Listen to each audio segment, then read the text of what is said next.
It began in the heat of a New York summer, a city that never slept, suddenly paralyzed by fear. A man calling himself Son of Sam stalked the lovers' lanes and dark corners, hunting the innocent without mercy. What investigators uncovered later would shock the world. A lonely soul who claimed the devil himself had ordered him to kill. Long before the newspapers called him Son of Sam, David Berkowitz was simply a lost child searching for a place in the world. Born in New York in the summer of 1953, he came into existence under a cloud of secrecy and rejection. His biological mother, Betty Falco, had conceived him during an affair with a married businessman from Long Island. When the man refused to acknowledge the baby, Betty gave the infant up for adoption, a decision that, decades later, would echo like a curse through the streets of New York. The boy was adopted by Pearl and Nathan Berkowitz, an aging Jewish couple of modest means who had longed for a child. They renamed him David and tried to build a quiet, loving home in the Bronx. But something inside the boy never quite settled. At school, he was restless and volatile, prone to sudden outbursts and a deep, unspoken anger. Teachers described him as bright but troubled. Classmates remembered his violent temper, his inability to connect. When David was 7, he overheard a conversation that shattered the fragile world his adoptive parents had built. A slip of the tongue revealed the word, adopted. From that moment, he began to see himself as an outsider, a mistake that no one really wanted. The discovery festered. The boy who once smiled in class became withdrawn and suspicious, his imagination turning toward darkness. Therapists were called, but nothing seemed to help. He was smart enough to say what adults wanted to hear, yet emotionally adrift. At 14, tragedy struck again. Pearl Berkowitz, the only person he trusted, died of cancer. Her death broke the last thread tying him to normal life.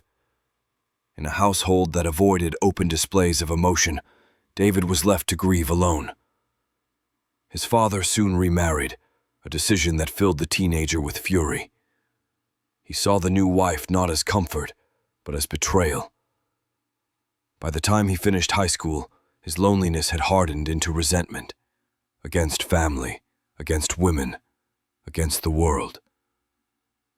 In June 1971, at just 18, David Berkowitz joined the U.S. Army, hoping that discipline and distance might fix what was broken inside him. It did the opposite. The military gave him structure and taught him how to kill. He learned to handle an M16 rifle with precision, earning praise for his marksmanship. But even in uniform, he remained isolated. Fellow soldiers described him as odd, prone to angry monologues and cryptic remarks about a dark purpose. In one letter home, he wrote chillingly, "All these courses will come in handy one day." When he was discharged 3 years later, Berkowitz returned to a New York that no longer felt like home. His father had moved away after his store was robbed, leaving David alone in a small apartment. The city outside pulsed with disco, sex, and liberation, a culture of freedom he both envied and despised. He worked night shifts as a security guard, sleeping during the day, stewing in bitterness. The quiet hours gave him time to feed his fantasies. Haunted by the need for answers, he tracked down his biological mother in 1975. The reunion was, at first, joyous. Betty Falco wept to see the son she had abandoned, and for a brief moment, it seemed the hole inside him might heal. But when he discovered that Betty had kept another child, a daughter born after him, the old rage returned. The revelation that he had been discarded while another was loved reopened every wound. To Berkowitz, it was proof that the universe itself had rejected him. From that point, his descent quickened. Letters to his adoptive father turned accusatory and self-pitying. "The world is dark. People hate me," he wrote. "It's your fault because you left me." In his tiny Yonkers apartment, he covered the windows with blankets, scribbling incoherent messages on the walls. In this den lives the evil king. Kill for my master. He spent weeks in isolation, convinced that unseen forces were watching him. On Christmas Eve, 1975, those voices drove him outside. Armed with a hunting knife, he prowled the streets near Yonkers and attacked 2 women at random. Both survived, but the attempt thrilled him. For the first time, he felt the surge of power that would soon define him. The act was clumsy, almost amateurish, yet in his mind, it marked a beginning. He told himself the women represented the mother who had betrayed him, the lovers who mocked him, the world that ignored him. Psychologists later described this stage as the transformation period, when fantasy merges with reality. Berkowitz began setting fires around his neighborhood, watching the flames consume buildings as if purging his own pain. Each blaze was a message, a rehearsal for something greater. Arson, experts say, often offers a false sense of control to those who feel powerless. For Berkowitz, it became ritual, a way to assert dominance over a city he believed had cast him aside. Soon his paranoia found a target. His neighbor, an elderly man named Sam Carr, whose black Labrador Harvey barked late into the night. The barking infuriated Berkowitz. In his disturbed imagination, the dog became a vessel for demonic voices. He convinced himself that Sam Carr was a high priest of some infernal order, and that the dog was its messenger. The command was clear: kill. By the spring of 1976, David Berkowitz had chosen his weapon, a .44 caliber bulldog revolver, and his mission. He was no longer the confused child or the angry soldier. He had become something else entirely. A man who believed he had been chosen by darkness to cleanse the world of happiness. That summer, as the heat thickened over New York and laughter echoed from lovers' lanes, Berkowitz would step out of the shadows to begin his campaign of terror. The transformation was complete. The lonely boy abandoned at birth was gone. In his place stood Son of Sam, a name the city would soon learn to fear. The summer of 1976 began like any other in New York. Hot, crowded, restless. But by the end of July, the city that never slept would be gripped by a nightmare that made even hardened detectives flinch. On the night of July 29th, 2 young women, Donna Loria and her friend Jody Valenti, sat talking outside Donna's Bronx apartment. It was past midnight, the air heavy with heat and cigarette smoke. They laughed softly, unaware that a figure was approaching in the dark. Without a word, he raised a revolver and fired 5 shots through the car window. Donna died instantly. Jody survived, wounded but alive, one of the few who would. The police at first treated it as an isolated attack, perhaps a botched robbery or a jealous lover's rage. They were wrong. What began as a random shooting would soon spiral into one of the most terrifying manhunts in American history. In the months that followed, the killer struck again and again. In Queens, in Brooklyn, in the Bronx. He targeted young couples sitting in cars, often in quiet, secluded spots. His weapon was always the same, a .44 caliber bulldog revolver. His victims were always young, often brunettes with long hair. Each new murder seemed bolder, more confident, as if the killer fed on the fear he created. By the winter of 1977, New Yorkers were terrified to leave their homes after dark. Women cut their hair short or dyed it blonde to avoid fitting the killer's pattern. Couples stopped going to parks. Bars closed early. Even the most hardened neighborhoods of Brooklyn and the Bronx seemed haunted by silence. The tabloids called him the .44 caliber killer.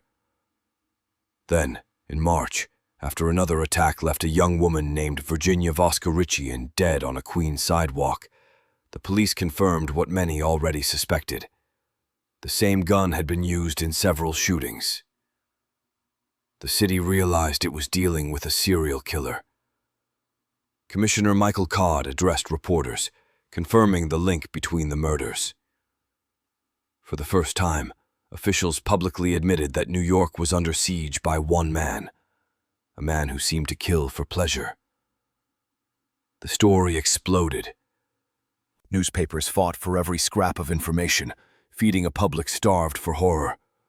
The headlines screamed, "Killer stalks lovers' lanes. No one is safe." But the murderer wasn't done.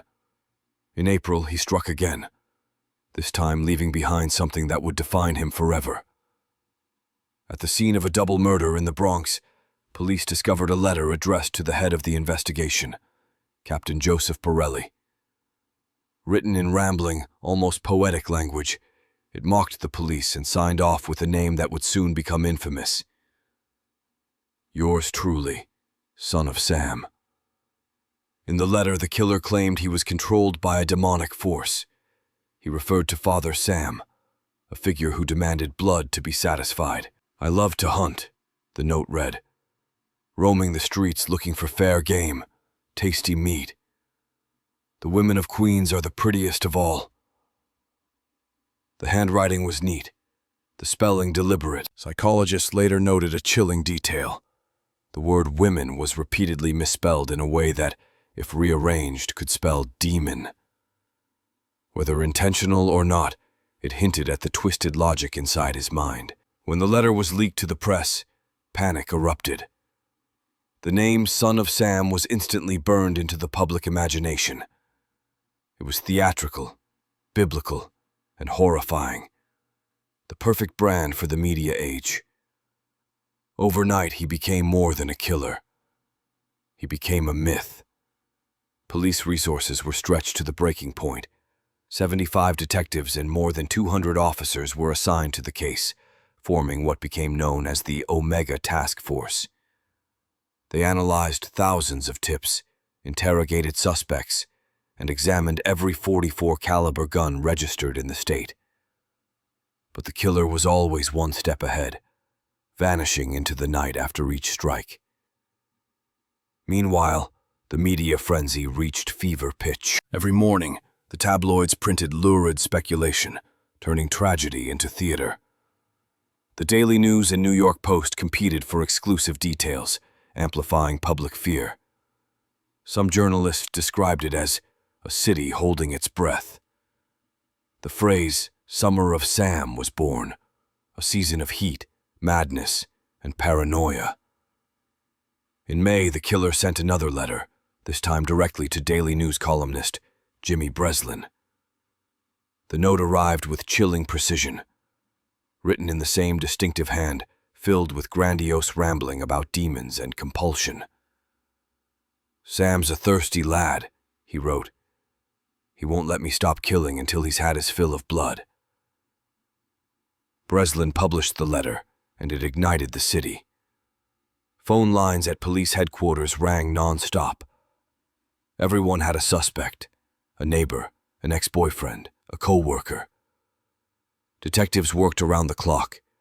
They placed decoy patrols of women in cars, hoping to lure the killer out.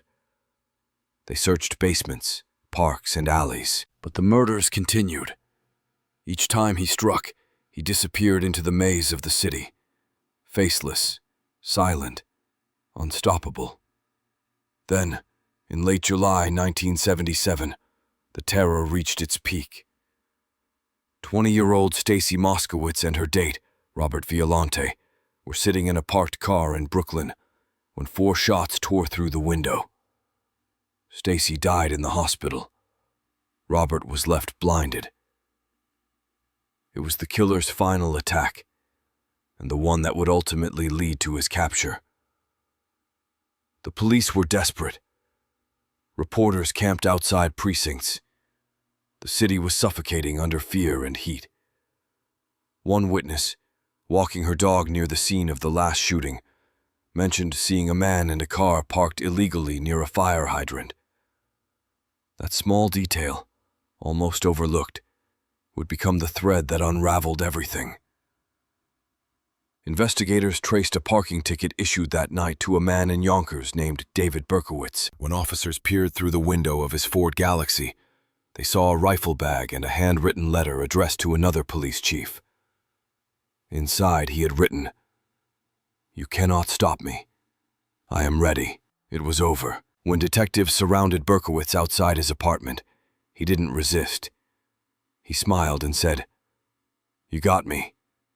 What took you so long?" For over a year, he had terrorized an entire city. He had killed 6 people, wounded 7, and held millions hostage through fear. His arrest ended one of the largest manhunts in New York history. But it did not end the questions. Who was Son of Sam really? A madman possessed by demons? Or a lonely man desperate for attention in a city that had never noticed him? The truth, as investigators would soon learn, was far more disturbing than either. When the police finally closed in on David Berkowitz outside his Yonkers apartment, the city seemed to exhale for the first time in more than a year. The man who had plunged New York into terror stood calmly beside his car, smiling as officers approached. There was no fight, no denial, only a chilling smirk and a quiet surrender. "You got me," he said. "What took you so long?" Inside his Ford Galaxy, detectives found the evidence they had been chasing through months of sleepless nights. A .44 caliber Bulldog revolver, letters addressed to the police, and detailed notes about his crimes. The case of the Son of Sam had finally reached its end. But what they discovered inside his apartment was far worse than they imagined. The small, cluttered flat looked less like a home and more like a shrine to insanity. The walls were covered in scrawled phrases. "I am the devil's soldier. Kill for my master." Holes punched through the plaster revealed messages he claimed came from the voices. One note, written beside a jagged crack, read, "Hello, my name is Mr. Williams. I live in this hole. I raise little children to become murderers." On the floor, detectives found hundreds of newspaper clippings about the killings, every article, every photograph carefully preserved. He had been collecting his own fame, savoring the panic he caused. During questioning, Berkowitz was disturbingly cooperative. He admitted to the shootings with calm precision, often smiling as he described the murders. When asked why he did it, his answer froze the room. "It wasn't me," he said. "It was Sam. Sam told me to kill." He explained that his neighbor Sam Carr was not an ordinary man, but the vessel of a demonic force. According to Berkowitz, Carr's black Labrador, Harvey, had been possessed by Satan and had delivered orders directly to him through the voice. The demon demanded blood, and he had obeyed. To many, it sounded like madness, a convenient story to escape responsibility. But in the chaos of 1970s New York, with its tabloids hungry for horror, it was the perfect narrative. The Son of Sam wasn't just a killer. He was a vessel of evil, a living ghost story that people could both fear and mythologize. Psychiatrists who examined Berkowitz were divided. Some believed his claims were fabricated, a calculated attempt to appear insane and avoid the death penalty. Others saw genuine signs of paranoid schizophrenia, rooted in childhood trauma and abandonment. One doctor wrote, "He is intelligent, manipulative, and self-aware. He knows exactly what he's doing, and he enjoys it." As the investigation unfolded, detectives learned that Berkowitz had planned a mass shooting in a public park the weekend after his arrest. The rifle found in his car was meant for that purpose. His capture, it seemed, had come just in time. The trial that followed was less about justice and more about spectacle. The world's press descended on New York once again. Photographers swarmed the courthouse. Inside, Berkowitz sat with the same eerie calm, occasionally flashing a grin at the cameras. He refused to plead insanity, despite his lawyer's insistence. In June of 1978, he abruptly pleaded guilty to all charges, stating simply, "I did it." When the judge asked if he understood the consequences, he nodded and said, "I am the son of Sam." He was sentenced to 365 years in prison, one life sentence for each life he had destroyed. There was no appeal, no outburst, no remorse. He was led away in silence. Behind bars, the man who once called himself the son of Sam began to reinvent his identity once again. In later years, he would claim to have found God, renouncing his old life and calling himself Son of Hope. He began writing letters to victims' families, apologizing for the pain he caused. Some forgave him. Others refused to even open his envelopes. Yet the shadow he cast over New York never truly faded. The Son of Sam killings changed the city forever. It exposed the fragile balance between fear and fascination, the way horror can become entertainment and killers can become celebrities. Newspapers made fortunes off his face. Books, films, and documentaries followed, each trying to answer the same haunting question. Why? Lawmakers even passed new legislation, the Son of Sam Law, designed to prevent criminals from profiting from their notoriety. It was a direct response to the media circus surrounding Berkowitz, a recognition that society itself had helped turn him into a legend. In prison, he remains an unsettling contradiction.